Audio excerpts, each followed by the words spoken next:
Bonjour la famille, j'espère que vous allez bien. Cette vidéo s'adresse aux étudiants qui sont déjà au Canada, qui se demandent s'ils ont le droit ou la possibilité d'arrêter les études pour aller travailler. C'est pareil pour toi qui est encore au pays, qui va bientôt commencer tes études. Tu te dis, mais je pourrais venir au moins 1 mois, 2 mois, commencer d'abord à travailler et puis je vais étudier après. Ou bien je commence à étudier, je laisse, puis je vais aller travailler là. Écoute bien cette vidéo, ok? Cette vidéo est d'une importance capitale parce que elle va t'éviter des problèmes.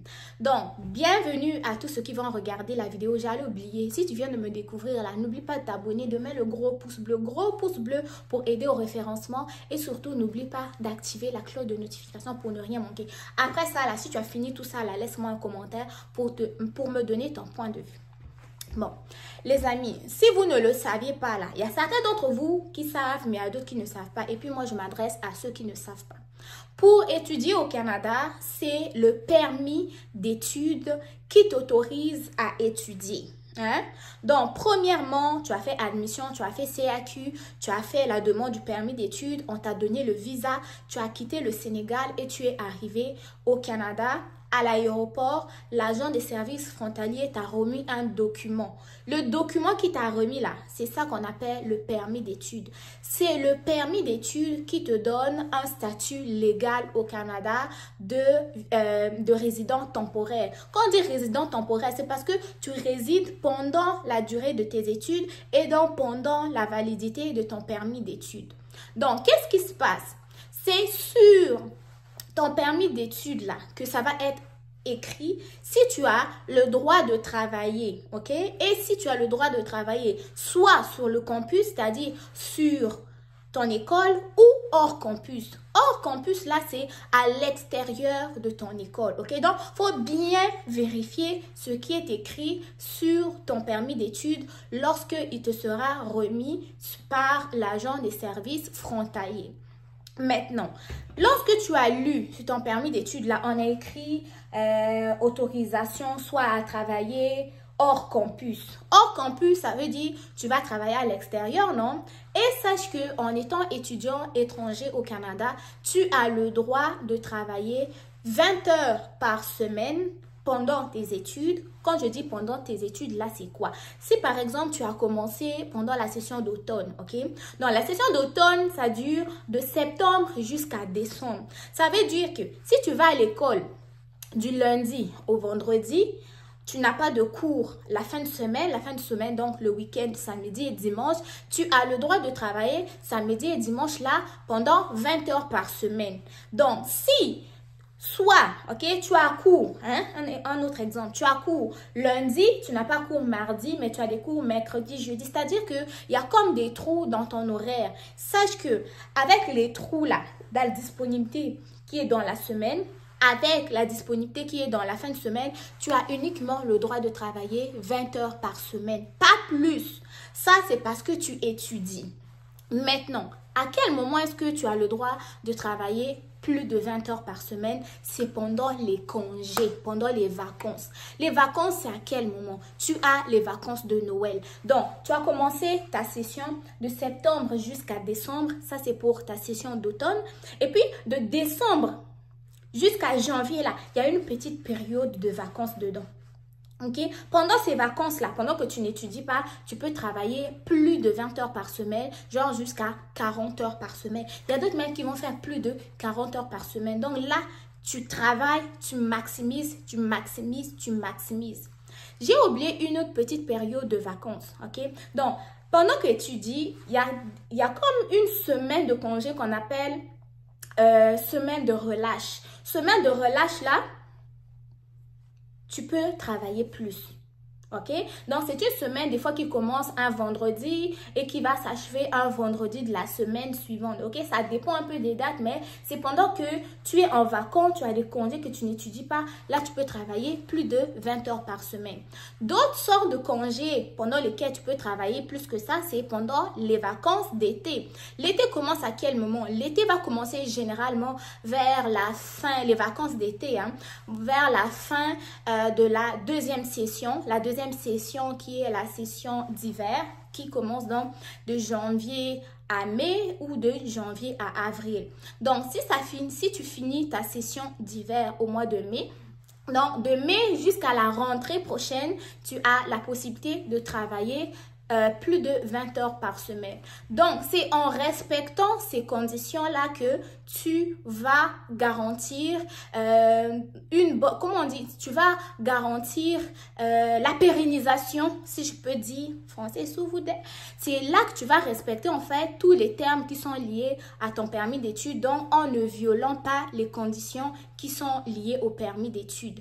Maintenant, admettons que tu as commencé la session d'hiver, donc de janvier à mai.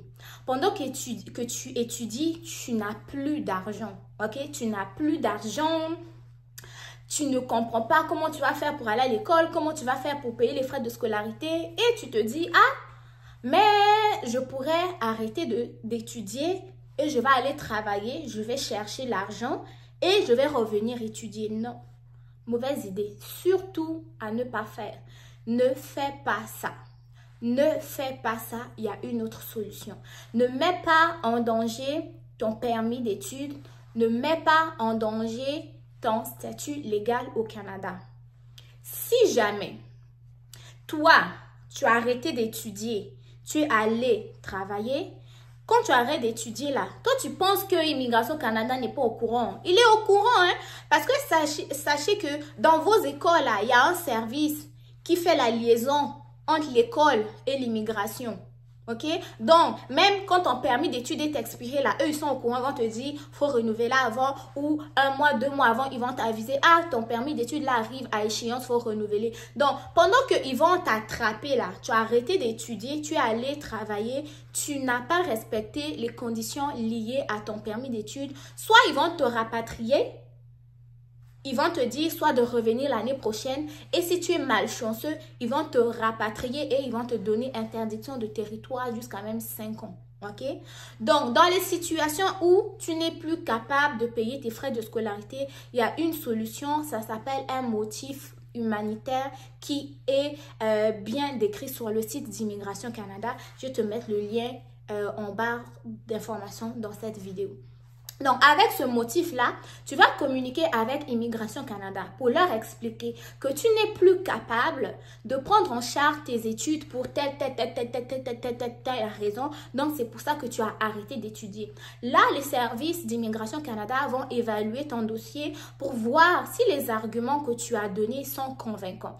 S'ils sont convaincants, sache qu'ils vont te donner la possibilité de travailler plus de 40 heures par semaine pendant que tu étudies, mais la condition, ça va être quoi? Que tu continues ton programme d'études et que tu ne rates aucun cours. Je sais qu'il y a certains d'entre vous qui sont capables de le faire, d'étudier à temps complet et de travailler à temps complet. Oui, c'est faisable. Mais si jamais, pendant que vous étudiez là, vous n'avez plus d'argent, ne faites pas ça. N'essayez pas de changer de statut de vous-même, de passer d'étudiant à travailleur. Non, faites les choses comme il faut.